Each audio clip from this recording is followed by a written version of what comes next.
Армысыздар көрермендер, назарларыңызда Халық кәсіп бағдарламасы. Өздеріңізден мен Айнұр Мейрамбайқызы. Бүгінгі біздің басты қонағымыз бір жер антикафесінің негізін қалаушысы Асқар Бейсенбайұлы. Сіздермен мен Айнұр Мейрамбайқызы. Асқар, студиямызға қош келдіңіз. Сізге қояр алғашқы сұрағым. Жалпы осы бір жер кафесі туралы айтып кетсеңіз, неліктен бір жер деп атадыңыз? Үйтіп қойған себебіміз, мысалы, кішкене креативный болсын. Қазіргі кезде, қазіргі халықтың ойлау қабілеті сондай, қазір жеңіл нәрсеге тез увлекаться адамдар. Сол үшін солай қойдық. Мен мысалы Әсел деп қойсам, мысалы Айнұр деп қойсам қызық болмайды. Ол бір жер деп қойған себебіміз сол үшін кішкене қызықты болсын, адамдар ішінде не дүние бар екен деп кіреді, содан кейін біз өзімізге алып қаламыз деген сияқты ғой. Осы бір жер кафесін туралы ашып айтып кетсеңіз, қандай немен айналысады, ерекшелігіне тоқталсаңыз? Антикафе, кафеге қарамақ үшін істейді. Адамдар кафеге тамақ жеу үшін барады, тек тамақ жеу үшін. Ал біздерге келіп ой сергітуге болады. Ол жерде шайлар, әртүрлі конфет, печеньелер бар, ойын алаңдары, теннис, PlayStation. Достарыңызбен келіп кино қарасаңыздар болады. Енді әртүрлі ойындар көп ішінде. Бизнесін бастаймын деген адамдарға қандай кеңес берер едіңіз өзіңіз? Бизнес бастаймын дейтін адамдарға ең бірінші жігер, талмау керек, ерінбеу керек, сосын ешкімнің айтқан сөзіне мән бермеу керек. Сол ең бастысы. Ерінбесеңіз барлығы да болады. Енді кәсіпкер болғаннан кейін құлау да болады да, мысалға. Сол құлаған сәтте қалай тұрады, соны ашып айтып беріңізші осыны. Тұрғанда әртүрлі жағдай болады. Енді ең оңай жолы, мысалы, құлдыраудан шығудың ең оңай жолы қарыз алу дейді ғой, мысалы. Кейде бір қарыз алатын жағдайлар болады енді. Былай, мысалы, менде бір затқа ақша жетпей тұрса, мен біреуге беруім керек ақшаны. Мен ол адаммен сөйлесіп, оның уақытын соза аламын. Ол мен қарыз алғаннан гөрі, мен ол адамның уақытын созып, мен ол адамға тауып бергенім артық. Өйткені мен біреуге, екі адамға басып әлі болмаймын, бір адаммен келісіп, сөйлесіп, мен адамға тауып бере аламын, мысалы. Енді басқа да қиындықтар, мысалы, клиент болмай қалатын күндер болады, мысалы. Ондай күндерде енді Инстаграммен жұмыс жасаймыз, әртүрлі рубрикалар ұйымдастырамыз, мысалы, мафия ойнайтын күн, арнайы адамның аз болатын күні сондай қоямыз. Мысалы, бір күндері оқушыларға, мысалы, скидка жасап жүреміз осындай. Сыныптастарымен келді, мысалы, 20% жеңілдік ал уже. Ол уже ходта, бұл айтқанда, халыққа. Енді кәсіпкер қалай өзіне пайда түсіру керек? Ақша табу дейді ғой, ақшаны қалай табу керек? Соны айтсақ. Енді ақшаны табатын жолы көп қой, барлығы да енді бизнес бастағаннан кейін, любой адам бизнесте ақша табу үшін жасайды ғой енді. Ол ақша табудың өзінің бір шегі болады, бір күні табылатын, одан кейін уже үлкен бизнеске, былай айтайын мен сізге. Квадрант дейтін нәрсе бар, бай төртке бөлінеді. Жалдамалы жұмысшы, сосын кіші бизнеспен айналысатын адам, үлкен бизнес, сосын инвестор деп бөлінеді. Жалдамалы жұмысшының жұмыс принципі былай. Жұмыс, ұйқыдан тұру, жұмыс, айлық, қарыз айналып жүре береді ол. Ал малый бизнесте де былай. Жұмыс, қазір бізде малый бизнес қой бізде. Жұмыс, сосын манағы табыс көзі айналып келеді, астына кредит кетіп қалады. Уже ол жерде жинақ аз болады да. Ал үлкен бизнеспен алсаңыз, ол оборота тұра береді. Ол үлкен бизнестің корпорация ол есептеледі ғой. Үлкен бизнесте уже ход бар да, ол жерде бәрі кредит төленеді, уже үстінде жиналатын ақша қалады. Ал инвестор ол ең жақсы бизнес инвестиция дейді ғой. Мысалы, сіз бір жерге инвестиция құйсаңыз, ол сіздің өміріңіздің соңына дейін сізге пайда келеді. Ол уже акция да уже. Бізде осы Қазақстанда, біздің қаламызда онлайн бизнес қаншалықты дамыған? Сіздің ойыңыз? Қазақстанда жақсы дамыған, Жаңаөзен қаласында да енді дамып келе жатыр. Жаңаөзен қаласында қазір тек қана Ахметбек Нұрсултан ағамыздың мектебі бар, бизнес бастау мектебі, бірақ басқа бизнес тренерлер өзінде жоқ. Тек солардың мектебі бар. Мен қолдаймын, бизнес тренерлердің болғаны қазір енді бастап жатқан кәсіпкерлерге өте уже жол дайындап береді оған. Дайын жол. Олардың басында түскен қателіктер, барлық нәрселерді уже олар бастан өткен. Ол бастан өткен, қалай қиындықтан шықты, не істеді, барлығын оның өздерінің бір тактикасы бар. Сол затта сызылып тұр барлығы уже. Барлығы күнделікпен жазылып тұр да, күнделік дейді, расписание дейді ғой. Олар уже барлығы дайын, тек олар жас кәсіпкерге жол тауып береді. Қандай жолмен жүру керек, қандай қағиданы ұстану керек, барлығын түсіндіреді. Мен ондай затты қолдаймын. Енді сіз тренингтерді қолдаймын деп жатсыз да, өзіңіз сондай нелерге қатыстыңыз ба, тренингтерге жалпы? Жоқ, жалпы енді бірақ үлкен тренерлерге қатысып көрген жоқ, бірақ Атамекеннің дамудың тренингтеріне қатысып көрдім. Енді үлкен пайда келеді. Ақшаны қалай үнемдеу керек, қалай сақтау керек, қалай ұстау керек. Асқар, осы бізде енді менеджер, менеджмент, тағы нелер бар ғой, басқа да салалар. Сол туралы өзіңіздің көзқарасыңыз қалай, айтып кетіңізші? Жалпы білеміз, бірақ біздікі тек білу ғой. Мен оны барлығын андай тәлпіштеп дейді, ондай білмеймін, тәлпіштеп деймін. Дәл ондай білмеймін. Бұлай білем, білу тек қана біздікі. Бұлай енді интернетпен жұмыс жасаймыз енді, бірақ SMM оқыған жігіттер бар, интернет мамандары бар, Instagram мамандары. Солармен сөйлесеміз, танимыз. Енді олар өздерінің оқығандарын бізге енді барлығын айтпаса да, басты жолдан көрсетеді. Сонымен жұмыс жасап жатырмыз енді. Интернетпен жұмыс жасаған ол үлкен клиент алып келеді біздерге. Клиенттермен қалай жұмыс жасау керек және оларды қалай ұстап қалу керек? Көбіне клиенттер қашып кетеді ғой, бір жерден жалға. Бұлай енді өзенде ең үлкен дата тұрған нәрсе ол бұлай. Өзенде бірден ашылса, мына қаланың шетінен барлығы ошақта жүреді. Уже бір айдан кейін мақта бірде ашылса, халықтың бәрі өшеде жүреді. Әр жерге көшіп жүреді. Біздің өзеннің халқы тұрақты емес, бір жерде тұрақты тұрмайды. Әр жерде новый бір жаңа зат ашылса, сол жерде жүреді. Неліктен деп ойлайсыз? Неліктен? Енді біздер өзеннің адамдары, енді біздер жаңашылдыққа дайын емес, жаңашыл заттар енді дамып келеді. Сол үшін үйрене салмай айтқан сияқты жаңа жерлерге бара береді. Мысалы басқа қалаларда, мысалы 60-тағы шал мен 60-тағы баланың ұнататын жері болса, мысалы қарияның сол жерден олар кетпейді. Сол жерден ол тұрақты клиенті постоянно сол жерде жүреді. Жаңа нәрсе ашылсын, ашылмасын, олар өзінің үйренген жеріне барады. Біздерде ондай емес. Біздерде Жаңаөзен қаласында клиент ұстап қалу қиын нәрсе. Кәсіпкер қандай болу керек? Ермек дейтін жігіт, мысалы, өте жақсы кісі, мені постоянно тартып жүреді. Асқар, кітап оқы, ерінбе, ізден, мына жақтан болмай жатыр ма, мына жақтан алып кел. Мынадан болмай жатса, мына жақтан алып кел. Ортаға бәрін тарта бер дейді да. Мысалы, маған кітаптар береді, көп кітап береді. Мысалы, әртүрлі кітаптар, кітап оқи бер, кітап оқи бер. Адам кітап оқыған сайын зейін ашылады ғой, зейін. Адамның ойлау қабілеті, идеялар келе береді. Көп келеді да идея. Сосын сөйлеу қабілеті, мен шынымды айтайын, кітапты оқып жүргенмен бір ай болды бастағаннан. Оған дейін кітап оқып, мектепте де кітаптың бетін ашпаған адамбыз.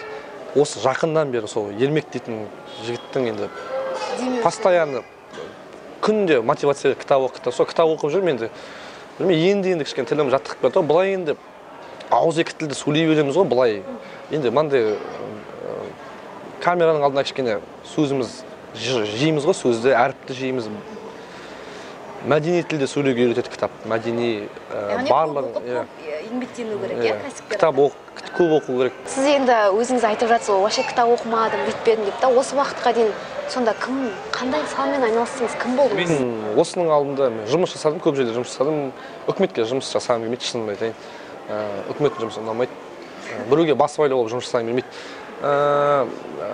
PlayStation клубым болды осының алдында. Енді PlayStation клуб ол енді темасы бөлек нәрсе ғой, енді киберда ол жақта ішінде отырып кітапты оқи алмайсың, айқай шу, үйде болмайсың, постоянно сол күнделікті видео ойындар ойнаймыз, ішінде жүріп.